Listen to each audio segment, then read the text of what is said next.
안녕하세요. 박서민입니다. 오늘은 이력서 수정하기에 대해서 알아보도록 하겠습니다. 네, 학습 목표입니다. 이력서의 잘된 점을 분석하고 작성 시 유용한 표현을 익힐 수 있습니다. 네, 이제 이력서를 어떻게 쓰는지 그리고 이력서의 샘플에 대해서 형식에 대해서 알아봤었는데요. 그러면 좋은 이력서의 조건이란 무엇인지 잠깐 알아보고 넘어가도록 하겠습니다. 좋은 이력서의 조건은요, 이력서를 구체적으로 작성하셔야 합니다. 물론 나는 내 자신을 잘 알지만요, 면접관은 나에 대해서 아무런 정보가 없기 때문에 이력서를 통해서 제로에서부터 뭔가를 나에 대해서 안다고 생각하시면 됩니다. 그래서 나의 강점을 최대한 구체적으로 적어주시는 것이 좋습니다. 그리고 효과적으로 작성하셔야 합니다. 나의 장점, 나의 강점을 얘기하고 싶어서 이력서를 너무 길게 서술을 하면 면접관이 너무 길다 그러고 끝까지 안 읽을 수도 있거든요. 그러니까 가장 중요한 것들을 요점만 정확하게 기술하시는 것이 좋습니다. 그리고 결과를 수치화하셔야 합니다. 무조건 good, excellent 이런 것들의 표현을 쓴다기보다는요. 왜 굿이고 왜 excellent인지 숫자가 있으면 어느 정도 내가 성과가 있어서 뭐 예를 들어서 수입을 어디에서부터 얼만큼 올렸다라고 하면 그 내가 있었던 회사에서의 수입 내역을 정확한 숫자를 가지고 서술을 하시던가요? 아니면은 내가 뭐 어떠한 세미나를 리드를 했다. 그러면 그 세미나의 규모가 얼마였는지, 뭐 예를 들어서 뭐 100명을 상대로 한 세미나였는지 아니면 30명을 상대로 한 세미나였는지 그런 식으로 구체적으로 내가 만약에 표현을 할 때 그것이 강점이 될 수 있다면 그러한 부분을 수치화 하시는 것이 좋습니다. 네, 그래서 무엇을 했는지 what을 적어주셔야 하고요. 그리고 왜 했는지 why, 그것을 한 행위, 이유를 적어주셔야 하고요. 그리고 how, 어떻게 했는지 이 세 가지를 이력서에 차근차근 서술해 주셔야 합니다. 네, 그러면 제가 예시를 보여드리도록 하겠습니다. 첫 번째 예시입니다. 만약에 이력서에요. relied on QuickBooks to fully manage the accounts payable of 5 different product lines which successfully passed semi-annual accounting audits for 3 years. 이렇게 돼 있죠? 네, 굉장히 지금 보기에도 수치화가 돼 있죠? 네, 그러면 하나하나씩 분석해 보도록 하겠습니다. 무엇을 했죠? 네, managed accounts payable of 5 product lines를 했죠.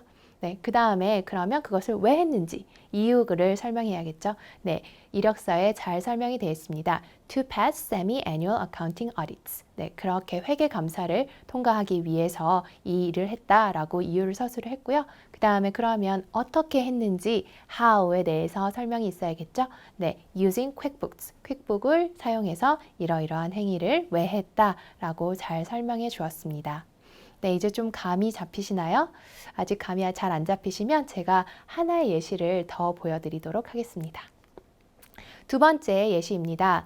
Recognized by management for sales-driven work ethic by demonstrating consistent ability to exceed sales quota by over 10%, raising quarterly revenues from $1 million to $1,200,000. 네, 이렇게 서술을 했는데요. 여기 역시 세 가지의 요소를 한번 분석해 보도록 하겠습니다. What? 무엇을 했는지요? Exceed sales quota by 10% recognized by management. 그쵸? 네, 그래서 왜 했는지 to raise revenues. 수입을 올리기 위해서였죠. 그리고 how, 어떻게 했는지 managing sales driven work ethic. 을 사용해서 했다고 했죠. 네, 이런 식으로 이 세 가지의 요소를 잘 서술을 해주시면요. 면접관이 더 확실하게 자신에 대해서 우리에 대해서 잘 알 수 있게 됩니다. 네, 그러면 효과적인 이력서 작성에 필요한 표현들이 무엇인지 궁금하실 거예요. 네, 그러면 이렇게 교수님 세 가지의 요소가 필요한 건 알겠는데 도대체 어떻게 써야 합니까? 네, 제가 표현들 몇 가지를 알려드리도록 하겠습니다. 일단은요, 개인적인 생각을 그냥 나열하는 것은 좋지 않습니다. 즉, 성과를 구체적으로 표현하셔야 합니다. 예를 들어서요, 뭐 experience working in fast-paced environment. 저는 굉장히 이렇게 빠른 환경에서도 잘 일을 합니다. 라고 굉장히 추상적이죠. 네, 이렇게 하는 것보다는요. Registered third shift emergency room with 120 patients. 나는 3교대, 그것도 120명의 환자가 있는 그러한 응급실에서 3교대를 했었습니다. 라고 하면 정말 이렇게 정말 바쁜 상황이죠. 응급실은. 이러한 상황에서도 본인이 일을 잘 매니지를 하는구나. 그리고 그 응급실의 규모는 120명의 환자를 수용할 만큼이면 굉장히 큰 거죠. 그러니까 그냥 무턱대고 나는 일을 빠른 환경에서 다급하게 진행되는 환경에서 일을 잘해요 라고 하는 것보다 본인이 면접관이라고 생각해 보세요. 그냥 그렇게 두리뭉실하게 설명하는 것보다는 구체적인 상황이죠. 네, 120명의 환자를 3교대로 응급실에서 일을 했습니다. 그것도 아주 성공적으로. 이렇게 얘기를 하면 면접관이 정말 이 사람을 뽑아야겠구나 라는 생각이 들겠죠. 그래서 이런 식으로 구체적으로 표현을 해주시면 됩니다. 네, 또 다른 예를 볼까요? Excellent verbal skills. 저는 굉장히 뛰어난 언어 구사 능력을 가지고 있습니다. 오케이. 어떻게? 자세한 예시가 없죠. 면접관이 나는 뛰어난 언어 구사 능력을 가지고 있어요 라는 얘기를 어떻게 설득을 당할 수 있을지를 이력서에서 저희는 아직 면접관을 만날 수 있는 단계가 아니죠. 이력서가 잘 작성이 되어야지 인터뷰에서 본인을 더 어필할 수 있기 때문에 이력서가 굉장히 설득력이 있어야 합니다. 그러면 성과를 구체적으로 어떻게 표현할 수 있을까요? Trained 50 new employees on customer service skills. 나는 50명이나 이렇게 훈련을 내가 트레이닝을 한 적이 있어 라고 하면 50명을 상대로 얼마나 각각의 개성이 다른 이 50명을 상대로 트레인을 했었다니 굉장히 언어 능력이 뛰어나고 그리고 의사소통 능력이 있겠구나 라는 것을 알 수 있겠죠. 이런 식으로 구체적으로 본인의 성과를 표현해 주셔야 합니다.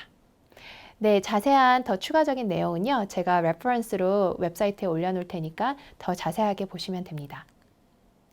네, 그래서 제가 알파벳으로 A부터 Z까지 이렇게 쭉 필요한 그리고 효과적인 그런 표현들을 올려놓을 건데요. 제가 구체적으로 설명을 여기서는 몇 가지만 해드리도록 하겠습니다. Achieved something in weekly sales. 내가 그 짧은 시간 동안에 얼마나 성과를 냈었다 라는 표현을 쓸 수도 있겠고요. 그리고 achieved six-fold sales increase from X dollars to Y dollars. 내가 성과를 이만큼에서 이만큼까지의 수입을 냈었다 라고 표현을 할 수도 있겠죠. 구체적인 수치화하는 것이 좋다고 했으니까요. 구체적인 수치를 할 수 있는, 표현할 수 있는 그러한 성과가 있다면 분명히 숫자를 써주시는 것이 더욱더 설득력이 있습니다. 네, 나머지 표현들은요, 제가 무드에 올려놓을 테니까 잘 살펴보시고 본인이 원하는 그리고 본인이 표현이 될 수 있는 그런 적합한 표현이 무엇인지를 찾아보신 다음에 이력서에 쓰시면 되겠습니다. 네, 그러면 이제 마지막으로요, 샘플 이력서의 잘된 점을 분석해 보도록 하겠습니다. 네, 샘플 이력서를 한번 보실까요? 네, 어떠한 점들이 잘 돼 있나요? 한 3가지 정도를 생각해 볼까요? 네, 찾으셨나요? 자, 일단 첫 번째는요, 효과적인 소제목을 들 수 있습니다. 지금 이 이력서를 보면요, education, work experience 이렇게 되게 소제목으로 명확하게 한눈에 바로 뭐뭐뭐를 설명하고 있다. 눈에 보이죠? 그러니까 이런 식으로 소제목을 작성하시는 것이 좋고요. 그리고 또 다른 장점은 뭘까요? 네, 각각의 소제목을 그냥 소제목에서 끝나는 것이 아니라요, 구체적으로 설명을 하고 있습니다. 네, 앞서서 말씀드렸던 여러 가지 표현들 있죠? 그 표현들을 잘 살펴보시면서 여러분의 이력서에도 구체적으로 서술하시기 바랍니다. 그리고 마지막 3번째의 장점은 뭘까요? 3번째 장점은요, 제가 생각하기에는 결과를 수치화했다는 것입니다. 예를 들어 볼까요? 리포터로 일한 적이 있다고 했는데요. 이거에 대해서 그러면 리포터로 도대체 어떻게 일을 했는지 fundraised 했다고 했죠. 그래서 구체적으로 얼마만큼의 성금을 모았는지 그렇게 구체적인 액수가 나와 있으니까 이러한 수치화 역시 좋은 점이라고 할 수 있습니다. 네, 오늘은 이력서 분석하는 법에 대해서 알아봤고요. 다음 시간에도 계속해서 이력서를 분석해 보도록 하겠습니다. 감사합니다.